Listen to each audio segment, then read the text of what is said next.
A maioria dos profissionais de saúde conhecem o efeito placebo, mas não dão atenção ao efeito nocebo. Doutor Lair, por que o senhor diz que anticorpos elevados, né, quando você faz o exame, já constitui uma doença, mesmo sem ter sintomas? Eu vou dar o exemplo dos soldados da Guerra do Vietnã. Pô, todo soldado americano, não sei do brasileiro hoje, mas todo soldado americano, ele é retirado dele uma quantidade de sangue e é congelado.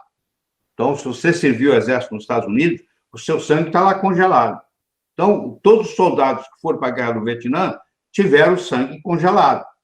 Passaram-se 20, 30 anos, alguns daqueles soldados desenvolveram lúpus, desenvolveram doenças autoimunes, desenvolveram vitiligo, desenvolveram eczema, desenvolveram psoríase, tá?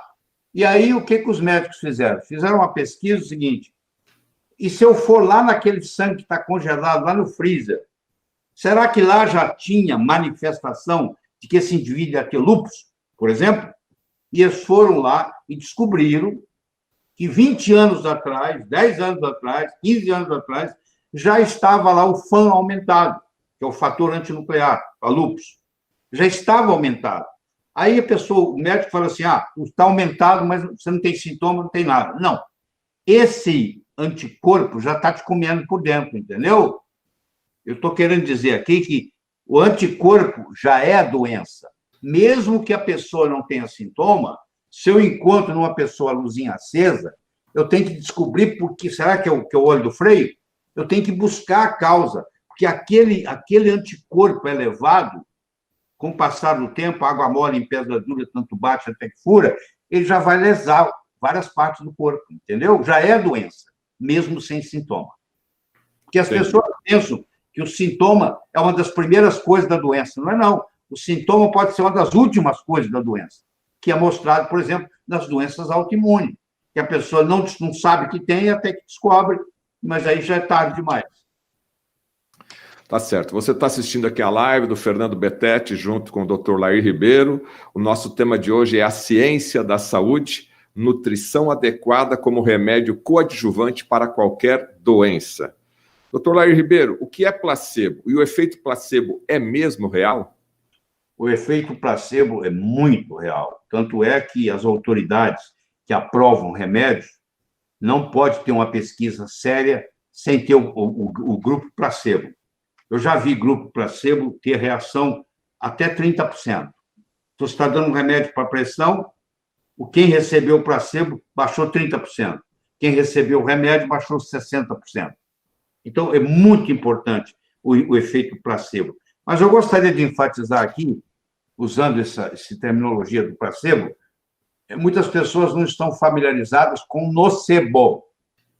Nocebo é o contrário de placebo. Placebo é quando a pessoa melhora sem nada, só com psicológico. Nocebo é quando a pessoa piora, só com psicológico. Então, o indivíduo que está com câncer, ele vai no médico, o médico fala com ele assim, não tem jeito não, viu? Você vai morrer. Isso é nocebo. O médico não pode fazer isso. Mesmo sabendo que aquilo ali tem um prognóstico gravíssimo, o médico não tem o direito de tirar a esperança do paciente, está me entendendo? E falar com ele assim, isso não tem jeito. No momento que ele escutou do médico, aqui não tem jeito, aí não tem jeito mesmo. Aí o efeito nocebo é mais do que 30%. A maioria dos profissionais de saúde conhecem o efeito placebo, mas não dão atenção ao efeito nocebo. Tá bom? Entendi. Doutor, há um tempo atrás se falava muito do glúten, né? Eu queria saber a sua opinião do glúten hoje, atualmente, e ele realmente continua sendo o grande vilão atualmente? Cada vez mais ele é o grande vilão. Vamos começar lá na época de Cristo, repartindo o pão.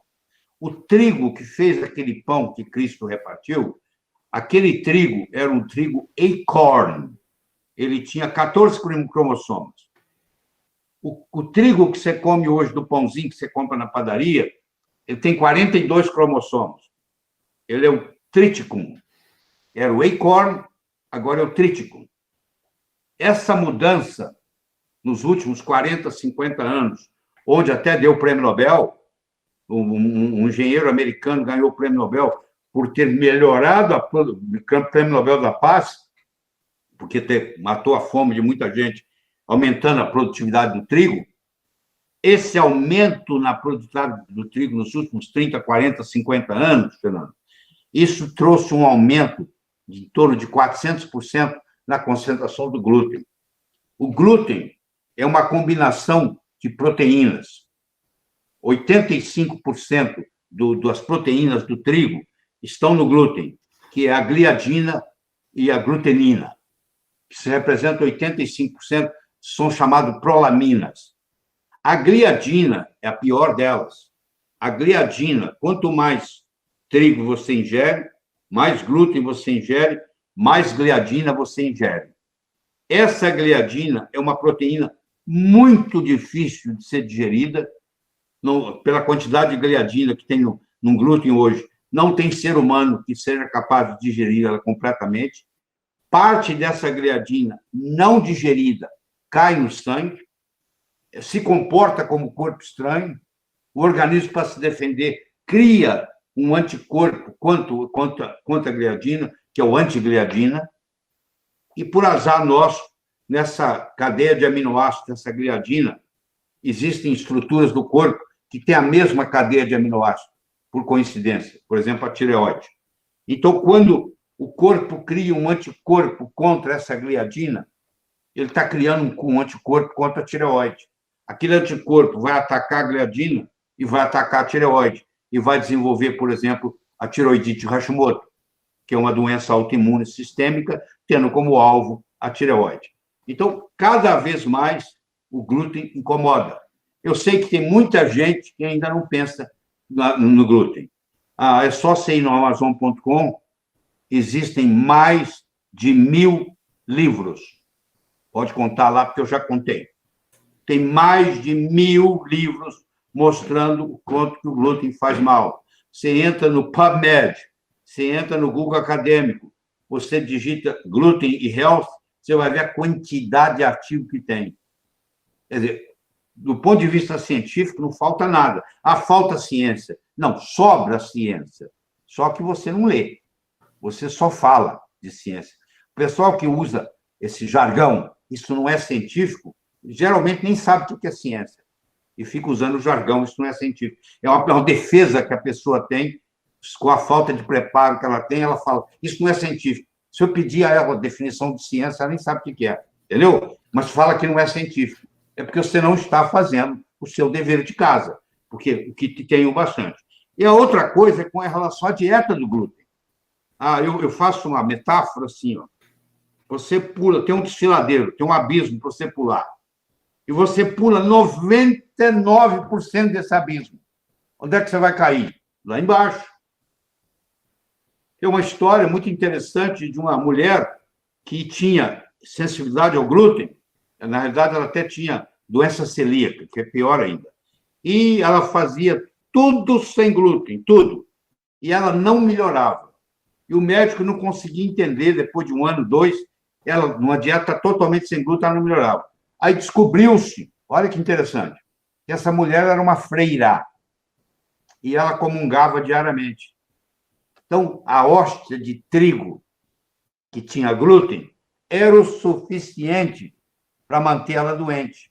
Teve que fazer uma carta para o bispo, pedir autorização para não comungar. Hoje, a Igreja Católica já tem hóstia sem glúten. Mas, antigamente, poucos anos atrás, as hóstias tinham glúten. Então, a pessoa disse, não, eu estou fazendo direitinho toda a minha dieta, e isso é conversa fiada, porque não melhora. Mas ela estava comungando todo dia, ingerindo aquela quantidade de glúten. Então, 100% sem glúten é 100% sem glúten. O molho, às vezes, do restaurante tem glúten. O café instantâneo, às vezes, tem glúten. Eu não ingiro glúten. Você toma café instantâneo como? Toma. Então, vai lá e vê a Constituição. Você vai ver que lá tem glúten. Então, existe muito glúten escondido, entendeu? Muito. Vivendo e aprendendo aqui. Doutor Lair, também tem uma frase que o senhor usa nas suas palestras, eu queria reforçar ela aqui. O que significa, se eu não conheço o mapa, eu não consigo explorar o território? Imagine que você chega perto de uma pessoa analfabeta, que não tem conhecimento de geografia também, e pergunta para ela assim: quem mora em Fortaleza é vizinho de quem mora em Porto Alegre? E ela não tem um mapa do Brasil na cabeça.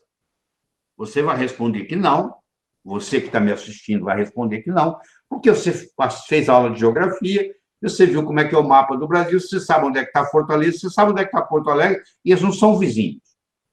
Mas imagine uma pessoa que não conhece o mapa do Brasil. E você pergunta para ela se quem mora em Fortaleza é vizinho de quem mora em Porto Alegre, ela não sabe responder. Então, quem não conhece o mapa, não consegue explorar o território. Então, a taxonomia, a classificação dos seres vivos, foi feita por Carlos Linneu, zoólogo, botânico, médico, sueco. Não ganhou o prêmio Nobel, porque na época que ele fez isso, no século XVIII, não tinha prêmio Nobel. Senão ele ganharia. Essa nomenclatura binominal, que tudo tem um nome científico, tem 2 nomes, Escherichia coli, por exemplo. Então, a classificação é muito importante. Se você começa a estudar os nutracêuticos, por exemplo, e você estuda os terpenos, e dentro dos terpenos você sabe que tem os cromanóides, e dentro dos cromanóides você sabe que tem vitamina K, vitamina E e coenzima Q10. O quê? Eu não sabia que a vitamina K, a vitamina E e coenzima Q10 são primos irmãos, são da mesma família. Vitamina K, vitamina E e coenzima Q10 são cromanóides, pertencem aos terpenos, são do mesmo grupo. Agora comecei a entender. Então, entender a taxonomia de Linneu, de Carlos Linneu, é fantástico. Quando você começa a classificar, você começa a entender o território. E aí você pode explorar, porque você conhece. Se você não conhece o mapa, você não consegue explorar o território.